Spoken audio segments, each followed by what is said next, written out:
Assalamualaikum warahmatullahi wabarakatuh.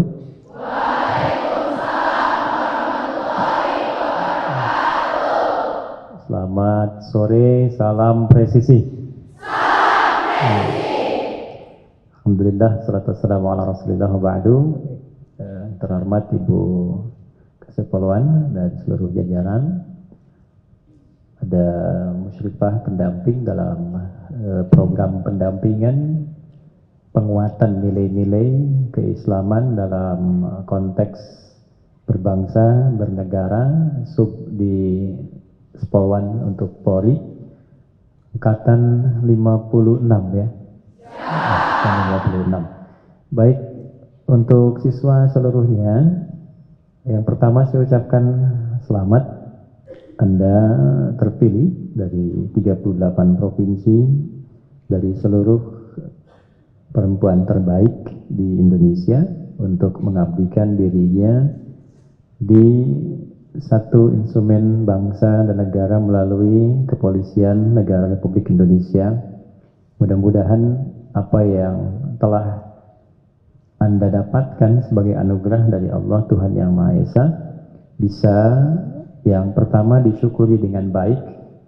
Ya, rasa syukur itu dituangkan dengan kesungguhan dalam mengemban amanah. Amanah sekarang adalah proses pendidikan di Bintara ini kurang lebih sampai akhir tahun.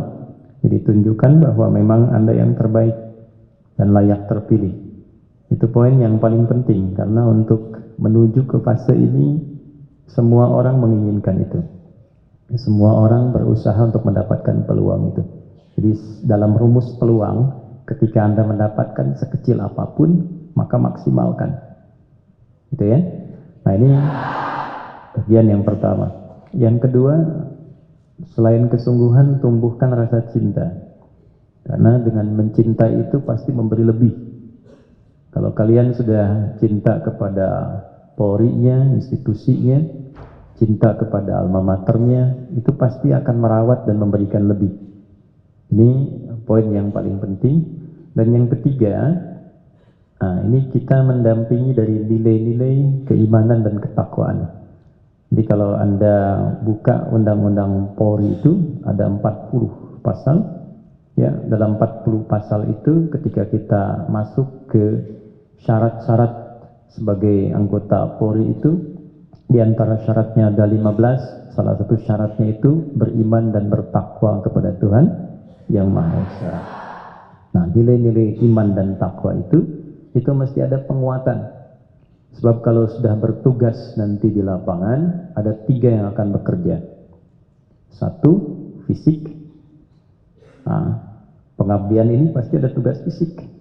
Ya, akan ada yang di lapangan, akan ada yang bersentuhan dengan aspek-aspek fisikal. Karena itu jangan mengeluh kalau nanti mendapatkan pelatihan fisik maksimal. Karena memang maksimal. Abdi negara itu adalah warga negara yang disempurnakan untuk pengabdiannya. Baik itu TNI, nanti di Polri yang menjadi satu. Nah, karena itu kenapa bajunya nanti ada hijau dan coklat. Coklat itu perlambang dari bagian tanah, untuk menunjukkan di setiap tapak tanah negara kesatuan Republik Indonesia, di situ ada landasan-landasan Polri untuk mengabdi. Nah, TNI kenapa hijau?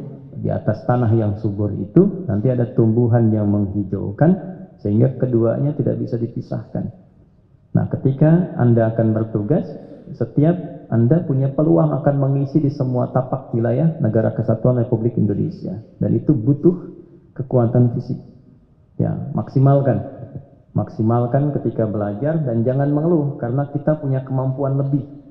Manusia itu lebih dari apapun, dari makhluk Allah yang tercipta. وَفَضَّلْنَاهُمْ عَلَى كَثِيرٍ مِّمَّنْ خَلَقْنَا تَفْضِيلًا. Itu di Quran surah 17 ayat ke-70. Manusia itu diberikan satu keutamaan yang lebih dibandingkan makhluk apapun. Ya, saya mau tanya gini misalnya, kalau Anda lihat besi itu keras nggak? Nah, tapi manusia bisa matain besi. Nah, kapan itu bisa terjadi? Kalau fisiknya dilatih. Jadi kalau tidak dilatih, fisiknya tidak akan keluar. sosok maksimal yang bisa kita dapatkan. Siapa yang paling cepat larinya di sini? Hah? Ada yang 60 km per jam. Hah? Dah, baik. Larinya misalnya 50 atau 40 km per jam. Tapi kalau dikejar di belakangnya ada anjing lebih cepat nggak? Kalau ada macan lebih cepat nggak? Nah, berarti potensi kalian lebih daripada itu. Jadi saat sekarang ada di dunia pendidikan, optimalkan. Karena ketemu lagi ini nanti nunggunya tidak mudah. Ya, nanti begitu mau perwira, baru dididik lagi fisiknya, dicek lagi. Mumpung sekarang masih ada momennya, maksimalkan. Ya, saya sama juga, kita berlatih. Saya terbang, naik M17, naik F16, mengisi juga. Saya ngajar di Sespim, sama. Jadi ketika Anda menguatkan juga, ya kita juga sama-sama memaksimalkan fisik. Ketika negara memanggil, kita sudah siap. Siap? Nah, itu satu. Yang kedua, kalau ingin tangguh, itu harus ada kekuatan intelektual. Nah, jadi semakin pintar nanti fisiknya semakin mudah bekerjanya. Jadi kalau kalian nanti ingin unggul, selain nanti latihan fisik, ya, dari mulai bangun, disiplin, jam berapa, aktivitas lagi sampai istirahat, nah ininya maksimalkan. Nah, Anda di sini targetnya apa saja? Nah, kalau hanya melalui hari-hari sampai dilantik, nah itu belum unggul. Itu baru standar. Sholat sehari berapa kali? Nah, itu standar. Mau polwan, mau bukan polwan 5 kali juga. Mau ustadz, mau bukan ustadz 5 kali juga. Ya, lalu apa bedanya? Kalau mau unggul, kalian tambah sholat sunnah, kalian tambah rawatibnya. Sama, pendidikan juga begitu. Kalau Anda hanya mengisi tiap hari, datang, latihan sesuai jadwal, masuk kelas sesuai dengan schedule yang dibuat, nah, itu hanya standar. Ya, di sini optimalkan. Nanti kita insya Allah akan kerjasama. Saya harap angkatan 56 ini lebih unggul dari yang sebelumnya. Ya. Nah, jadi kalau kemarin fokusnya menghafal karena waktunya singkat, sekarang insya Allah di tahun yang ini kita akan berikan pendalaman. Jadi kalau kalian sepintar apapun, fisiknya kuat, tapi mentalnya lemah, ini tidak akan berfungsi dengan baik. Pintar tapi penakut, masalah. Ya, kuat tapi pemalas, masalah. Nah, menu untuk spiritual itu tidak ada yang lain. Menu spiritual itu tidak ada yang lain kecuali meningkatkan nilai keimanan dan ketakwaan. Itulah yang kita isi lewat pendamping-pendamping ini. Jadi kalau di kelas Anda belajar untuk meningkatkan intelektualitas, di lapangan Anda belajar meningkatkan fisik. Ya, kalau memang waktunya nyapu, nyapu. Jangan lihat menyapunya, tapi lihat nanti manfaat yang didapatkan dari sisi itu. Ya, optimalisasi jiwa komando, jiwa kepatuhan dan sebagainya. Yang mau saya katakan, 3 ini mesti nyambung, 3-3-nya, nggak bisa berdiri sendiri. Nanti yang mengatasi malas, yang mengatasi lemah, yang mengatasi maaf ya, iri hati, penyakit-penyakit hati itu kalau sudah pengaruh ke pikiran, itu tidak akan berfungsi dengan baik. Nah, tahun ini kita akan satukan 3-3-nya. Program untuk Quran ini bukan hanya nanti supaya gimana caranya bisa baca, bukan. Kalau itu pengantar. Quran itu punya fungsi yang luas karena nanti akan membentuk karakter dan mengarahkan, ini poin, karakter kita kepada bakat yang ingin disempurnakan. Sambil contoh begini, di sesi angkatan 55 saya pernah terangkan dalam 30 menit tentang semua sumber suara dalam tubuh kita. Dan itu nanti akan dipelajari dengan detail oleh para musyrifah ya, pembimbing Anda semuanya. Huruf dalam bahasa Arab itu yang dipakai mengaji ada berapa? Angkat tangan coba berapa? 26 atau 27? 28. Baik. 28 atau 29? 28. Baik. 28 boleh. Aslinya 29. Cuma kalau yang membedakan alif dengan hamzah maka jadi 29.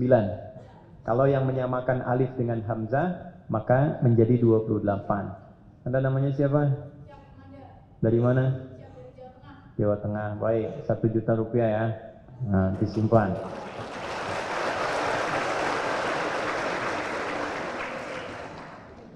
Ya, ayo sekarang siapkan dulu, kalau ditanya jawab dulu.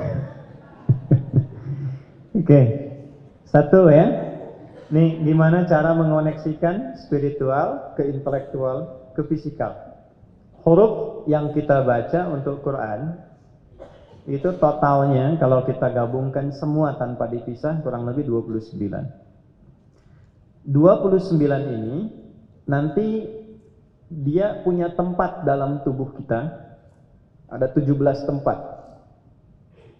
Nah, ternyata setelah diriset 17 tempat ini adalah semua yang terkait dengan tempat suara kita ketika kita akan mengeluarkan suara dalam bentuk apapun. Baik dari sini, tenggorokan yang paling bawah, namanya adnal halaq, sampai ke bibir yang paling luar. Jadi tidak ada manusia bisa bicara di muka bumi ini dengan bahasa apapun, dengan suara apapun, kecuali sumbernya dari 17 tempat ini. Tempat keluarnya huruf, tempat keluarnya suara. Dalam bahasa Arab disebut dengan makharij, hurufnya huruf, disebut makharijul huruf, atau disebut juga dengan makharijul aswat, tempat keluarnya suara. Jadi sepanjang jadi manusia, tinggal dimanapun, mau orang Indonesia, orang Asia, Amerika, Eropa, itu tempat keluar semua suaranya dari tempat-tempat itu 17. Kalau Anda serius belajar cara mengeluarkan suara berbentuk huruf dari 17 tempat ini, maka dari yang tadinya kegiatan spiritual untuk baca Quran, dia akan mensupport kegiatan intelektual untuk memudahkan Anda belajar bahasa apapun. Jadi kalau Anda serius nanti belajarnya, tolong jangan dikasih mudah ya, kasih yang ketat. Mengucapkan A gimana, A, Ba gimana, Ta gimana, Ta gimana, Da sampai dengan Ya. Itu semua huruf-huruf itu kalau diucapkan dengan benar, mensupport kita untuk mudah menguasai bahasa apapun. Nah, ini yang jarang dibahas dalam riset sejarah. Dulu kalau ada orang belajar Quran di awal, benar belajarnya, itu menguasai bahasa asing itu hitungan hari. Ibnu Abbas itu cuma 3 hari loh menguasai bahasa Persia. Hitungan hari, karena memang apa? Mengucapkan hurufnya bisa lebih pas, tinggal tahu grammarnya. Tambah. Jadi kalau Anda ingin jadi sesuatu di masa depan, sekarang punya waktu ada 4 bulan lagi ke depan, saya ingin kuasai berapa bahasa selain bahasa Indonesia. Ya, tambahkan. Punya cita-cita. Jadi nanti di lemari itu kosakatanya tambahkan.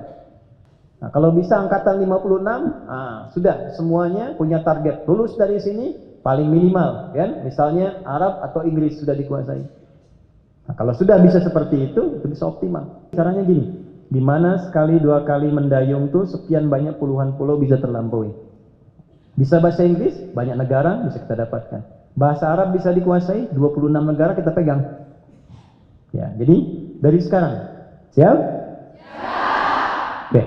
Jadi nanti yang kita pelajari, teman-teman semuanya, yang pertama tadi saya harapkan semua semangat, serius, karena saya tidak ingin membuang waktu, kesempatan, tenaga hanya untuk datang, melihat Anda, kita bicara dan pulang. Masih banyak pekerjaan lain yang harus dilakukan. Setiap detiknya, setiap menitnya, mesti ada nilai dan manfaat yang bisa kita dapatkan. Baik, terima kasih. Sekali lagi salam presisi. Ya, assalamualaikum warahmatullahi wabarakatuh.